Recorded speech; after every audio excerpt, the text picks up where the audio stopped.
আসসালামু আলাইকুম। আজকের পর্বে করে দেখাবো মালাই চপ মিষ্টি। আর এই মালাই চপ মিষ্টিটা খেতে এত মজা আর এতটা তুলতুলে নরম, আপনারা একবার বাসায় বানিয়ে খেয়ে দেখতে পারেন কতটা নরম সফট। এই যে দেখুন,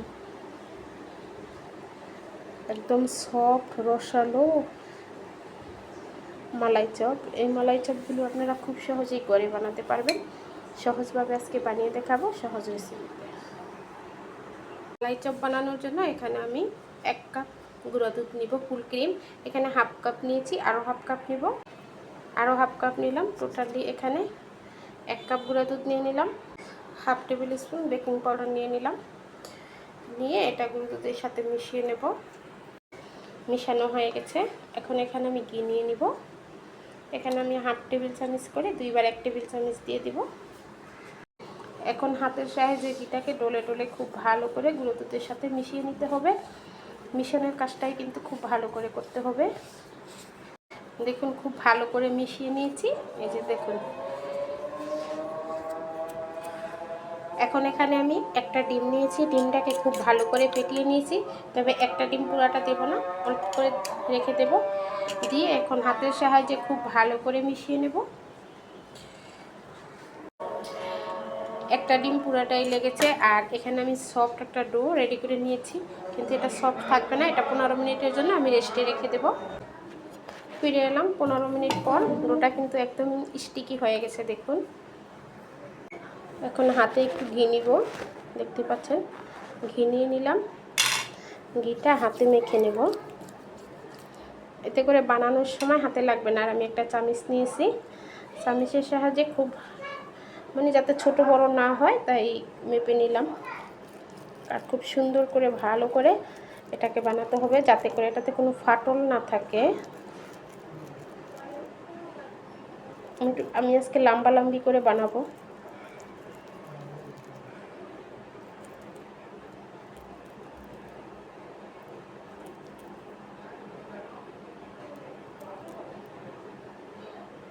এই যে দেখুন, বানিয়ে নিয়েছি।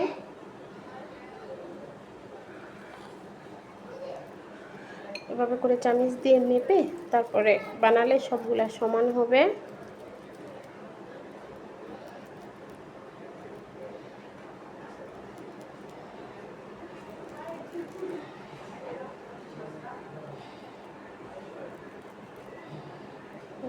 এভাবে করে সবগুলো বানিয়ে নেব। আগে থেকে চুলায় এখানে 1 লিটার দুধ আমি জাল করে নিয়েছি, দেখুন। আর দুধে দিয়েছি 3টা এলাচ। এলাচ দিয়ে খুব ভালো করে জাল করে নিয়েছি। এখন এখানে দিয়ে দিব আমি 1 কাপ পরিমাণ চিনি। চিনিটা দিয়েও খুব ভালো করে একটু জাল করে নেব। দুধটা খুব ভালো করে বলক এসে গেছে। এখন আমি এই যে মিষ্টিগুলো বানিয়েছিলাম সেগুলো দিয়ে দেব।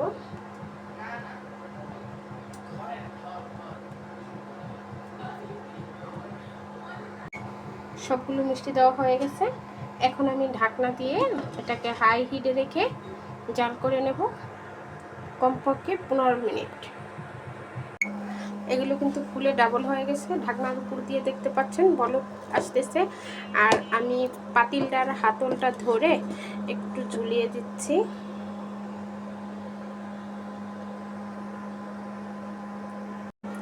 এই যে দেখুন, ফেনাটা উপরের দিকে উঠে যাচ্ছে। আমি আবারও হাতলটা ধরে একটুখানি নাড়িয়ে দেব। এভাবে করে 20 মিনিট জাল করে নেব। তো ঢাকনাটা এরকম দেখুন, মালাই চপগুলা ফুলে কতটা ডাবল হয়ে গেছে দেখে বুঝতে পারছেন।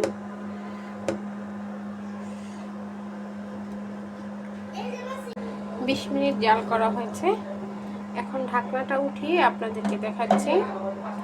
এই যে দেখুন, মালাই চপগুলো কিন্তু দেখেই বুঝতে পারছেন কতটা ডাবল হয়ে ফুলে গেছে। এখন এটাকে আমি চুলা থেকে নামিয়ে নিব। নামিয়ে নিয়ে এটাকে আমি ঠান্ডা হতে দেব। 2 ঘন্টা সময় রেখে দেব।